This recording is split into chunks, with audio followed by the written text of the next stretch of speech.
the ride receipt that wrecked his alibi.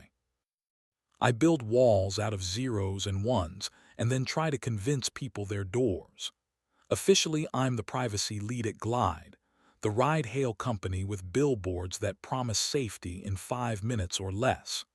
Unofficially, I am a translator between humans and logs, turning GPS pings into narratives that the lawyers can carry without dropping. If a trip happened, I can tell you where the driver glanced at a red light and where the passenger's heart probably spiked. Data leaves footprints the way rain leaves smell. That's how I met Mara. It was a Monday that arrived like a dare. The subpoena on my desk asked for any and all trip records associated with devices or accounts known to be under the control of Councilman Reed Hallbrook between certain dates, which is a lawyer's way of saying give us his life without saying please. Reed is a man who can shake hands with a camera and make it feel like intimacy. He chairs the committee that decides where curbs begin and stadiums end. He also happens to be married to Mara, who runs the biggest arts nonprofit in the city and has a jawline that editors trust. I knew her from panels about ethics where my job was to smile and claim we delete what we no longer need. She had a way of listening that made you want to be better than your slide deck. The subpoena wasn't hers. It was signed by a firm that services a tabloid that wears legitimacy like cologne. We don't hand over logs without wrestling them first. I did the ritual. Check scope, notify legal, pretend not to see the folder someone had helpfully titled Hookah Lounge Incident in last year's archive. By noon, my boss had said the quiet part out loud. We comply, but narrowly. And I had built a script that would give them exactly what they asked for and not one heartbeat more. The problem arrived as a receipt. It wasn't in the subpoena set. It was in the automated copy the system emails to the account holder after a trip. Thanks for riding with Glide. The sender line had been changed to a vanity alias, REID's office, but the recipient was Reed. It was a private address under a name that did Google into a life.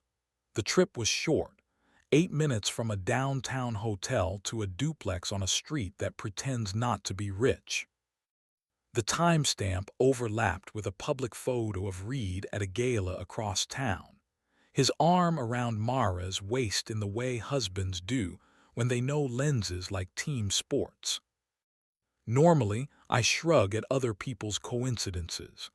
This time, I forwarded the receipt to our counsel with the subject line, out of scope, then closed my laptop and walked outside to remind the sun I existed. That's where Mara found me, on the marble steps that make executives feel like law students again. "Daniel," she said, as if we were mid-conversation, "you look like a man who needs water or absolution." "I have a bottle and a compliance plan," I said. "Absolution would get flagged by audit." She sat beside me without asking. Up close, the air around her had that charged quiet I associate with storm windows. "They're going after Reed," she said. "Not because he did something illegal, because he did something expensive for the wrong people, and because the right people want the wrong people to pay." I can neither confirm nor deny that we received a piece of paper with verbs on it, I said. "You could deny it," she said, "but then we'd both be lying uselessly." "What do you need?" I asked and heard the treachery in my own willingness. "Truth," she said, "and a version of it that doesn't turn me into collateral." We went to a coffee place that still believes in porcelain. She didn't order. I didn't either. Sometimes not consuming is the only protest left. She folded her hands and told me a story that tasted like sugar at the rim and medicine in the glass. Reed was running for something he wasn't supposed to say out loud yet. A rival's operative had hired a private firm to reconstruct his nights from scraps, valet receipts, lobby cameras, anonymous tips, trip logs. "I don't care if they ruin him," she said. "I care if they use me to do it." Do you want him ruined? I asked. I want my life back, she said. If that's the same thing, I'll make peace with it later. It wasn't my business. Professionally, it couldn't be. Privately, I have a weakness for people who ask me to make a choice and then let me live with it. Show me the receipt, she said. I didn't. I described it. 8 minutes from a hotel that hosts fundraisers to a duplex on a street with ornamental trees. She nodded once, as if the coordinates matched a map she had already drawn and prayed wasn't accurate. It's not new, she said. It's just precise now. What do you want me to do? Keep the subpoena narrow, she said. And this is the part that will make your lawyer wince. Give me a copy of the exact set that will leave your building. If they publish, I want to know what they actually have. I can't hand you evidence, I said. I'm not asking for evidence, she said. I'm asking for accuracy. I'll sign whatever says I'm not a person. Call me public interest. She smiled then, not kindly and not cruelly, like someone who had decided that honesty was cheaper in the long run. I told her no, which was the only answer my job allows. I meant it in the way you mean no when the word comes out dressed as maybe. That night I scrubbed the logs again and did a thing I do when I am worried I'm persuading myself. I printed the receipt. Paper is heavy. It tells the truth without lighting effects. I folded it once and slid it into my notebook like an ulcer. On my way out, I ran into Theo, our head of risk, a man who loves numbers because numbers never mention his face. You look like a citizen, he said, which in our office is either a compliment or an accusation. Processing, I said. Good, he said, because if anything leaks, it leaks your job. The next afternoon, I found the leak before it found me. A fake Twitter account posted a screenshot of a Glide receipt with Reed's name in the sender field, and the destination address blacked out with the kind of black that fools no one. The caption was a grinning skull. I recognized the screenshot because it was my screenshot, the one I'd emailed to legal with the out of scope subject line. Someone had forwarded it out of my thread and into the blues. I didn't call legal, I called Mara.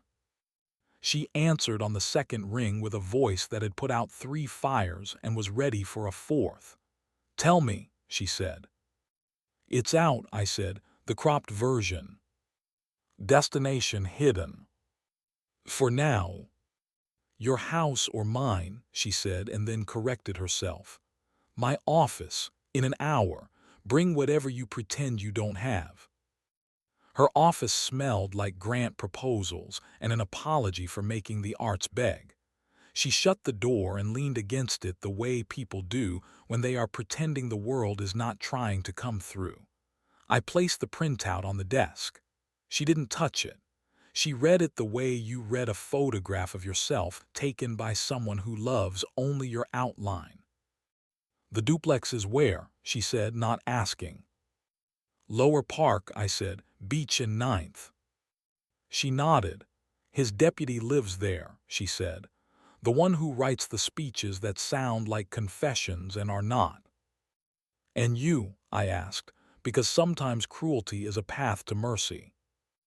I live, she said, in a house where the kitchen is a museum, in a bed that doesn't know what guests are for, in a city that prefers its women to be fixtures. She sat, finally, and slid the paper toward her like she might test its temperature.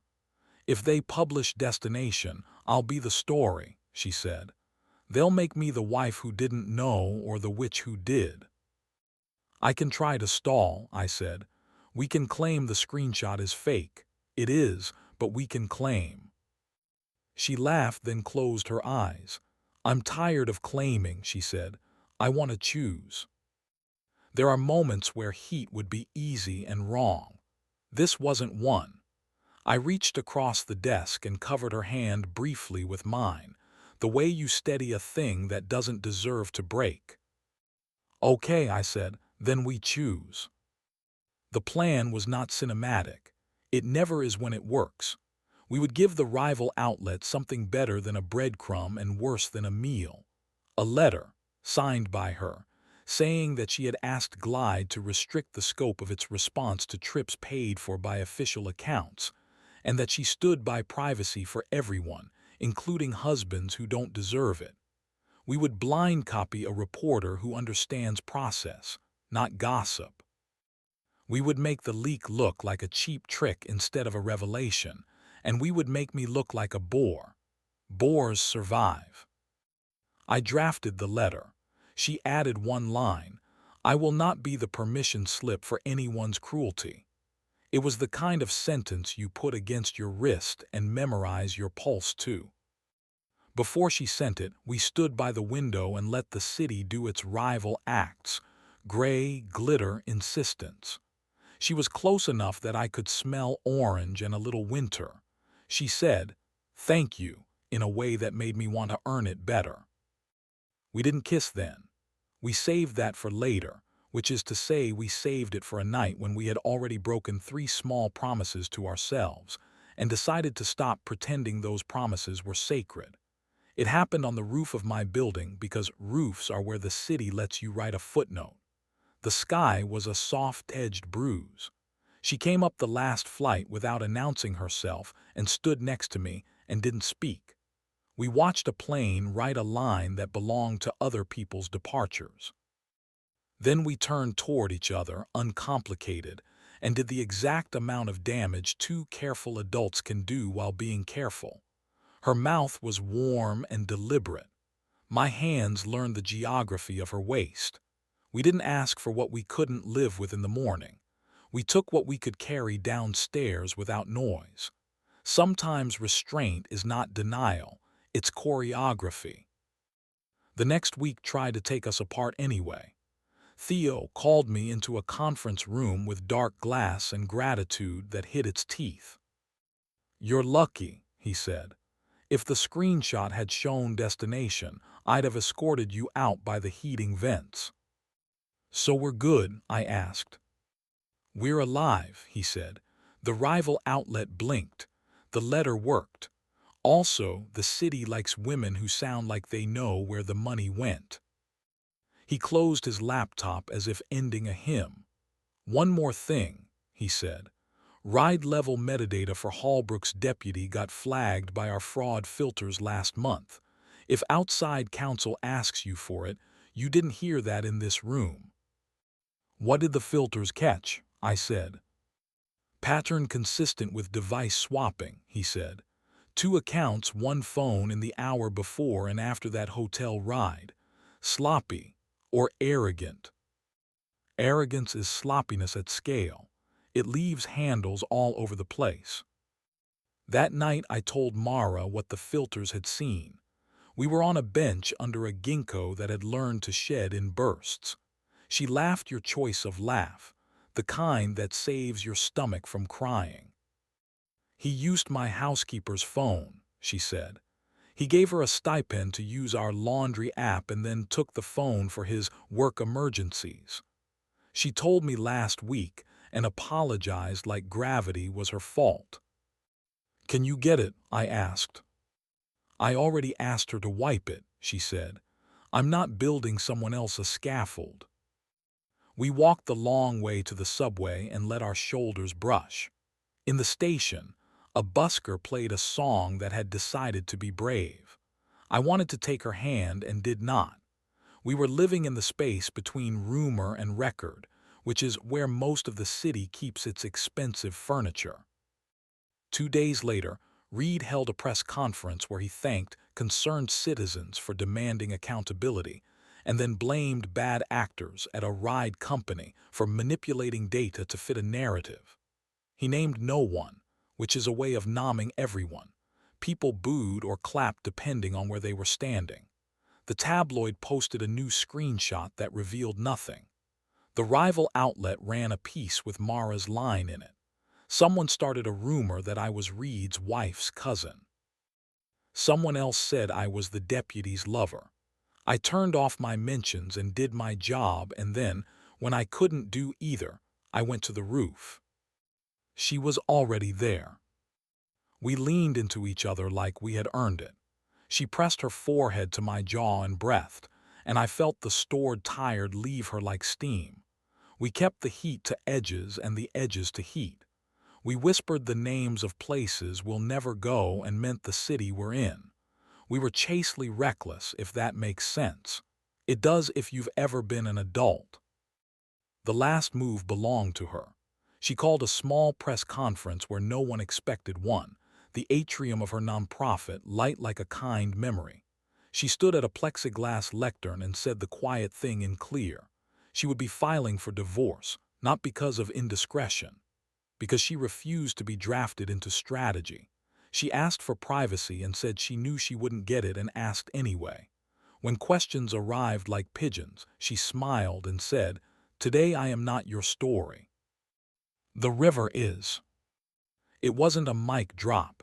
It was a key. She left the building. I watched the video from my desk and felt something unprofessional and valuable. She sent me a single message that night. "I'm going to sleep." I wrote back finally. We kept seeing each other and kept not ruining each other's work. When we were together, we were very together. When we weren't, we let the city have us. Reed lost a committee chair and gained a podcast. His deputy took a job at a consultancy that specializes in narrative risk. Theo got promoted to a title only procurement could love. I kept my job because I kept my mouth. Sometimes that's the heroism available. If you want the part where we ran away, I can't sell you that ticket. What I can sell you is a seat in a story where two people made fewer lies and still found heat. Now and then she texts me a screenshot of a Glide receipt, hers, home to rehearsal, and the memo line reads dinner. We cook. We don't apologize to our bodies for what we eat or what we want. On hard days, we stand at the window and talk about curbs and stadiums and the cost of calling a thing what it is. On good days, we do not talk at all. Sometimes I take the folded paper from my notebook, the one that started the hinge, and hold it like a relic. It reminds me that data is not destiny and receipts are not souls. It reminds me that narrow compliance can be a kind of care if you use it to keep the wrong people from owning the right story. It reminds me of her hand under mine on a desk that smelled like envelopes, and of a roof where the sky forgave us for asking it to look away. Airports make honesty optional. So do subpoenas. So do marriages. We decided optional wasn't a good enough setting. We selected always ask and pressed save. The city still tries to default us back. That's fine. Settings stick if you touch them often. The other day, a driver asked if we were together. He meant together. "We're going in the same direction," Mara said, and looked at me like that was a vow I could keep. I did. I do. I will as long as the river lets us exit where we mean to and the receipts say only what we told them to, which is simple. We were here, we moved. We arrived without pretending we were later than we were.